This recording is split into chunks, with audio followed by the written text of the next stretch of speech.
সাতক্ষীরা প্রশাসন ও কৃষি বিভাগের তথ্য মতে আজ থেকেই গোবিন্দভোগ আম পাড়া এবং বাজারজাতকরণের মধ্য দিয়ে আম সংগ্রহ অভিযান শুরু হয়েছে। বাজারজাত করার কারণেই চাষিরা যেমন ভালো দাম পাচ্ছে, তেমনি তাদের অভিযোগও রয়েছে বাজার সিন্ডিকেটের উপর। কোনো ফরমালিন নেই, কোনো ঔষধ নেই, কোনো পোকামাকড় নেই, একবারে ফ্রেশ। আর ফ্রেশ থাকার জন্য ব্যাগের সিস্টেমটা করা। আমি গত বছর ৩,৮০০ টাকা বেচছি, এবার ২২০০ টাকা মন বেচতেছি।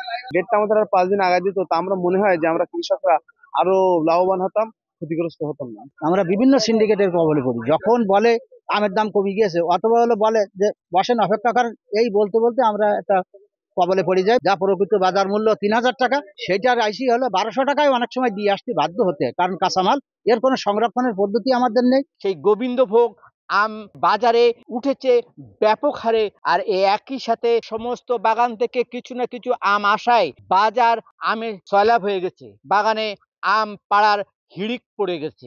মানুষজন অনেকেই বাগান থেকেই আম নিচ্ছে। ফরমালিন মুক্ত আম খুব পাই না, বাজার থেকে কিনলে আমে ফরমালিন মুক্ত হওয়া সম্ভব, কিন্তু বাগান থেকে যদি একটু চড়া মূল্যেও কেনা হয়, কিন্তু এটা আমাদের শরীরের জন্য অনেক উপকারী। এবার আম ফলন কম হলেও কোয়ালিটি ভালো হওয়ায় আশা করছে কৃষি বিভাগ সহ চাষিরা প্রচুর পরিমাণে আম বিদেশে রপ্তানি হবে। এবছর প্রায় ৭০,০০০ মেট্রিক টনের মতো আম উৎপাদনের লক্ষ্যমাত্রা নির্ধারণ আছে।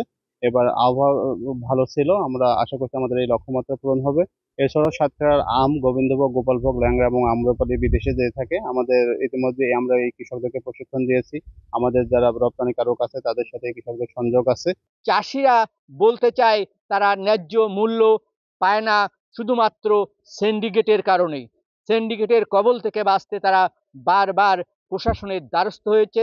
তারা প্রশাসনকে বারবার দাবি জানিয়েছে যে এই সিন্ডিকেট ভেঙে দিয়ে যাতে আম সহজেই তারা সরাসরি বাজারজাত করতে পারে।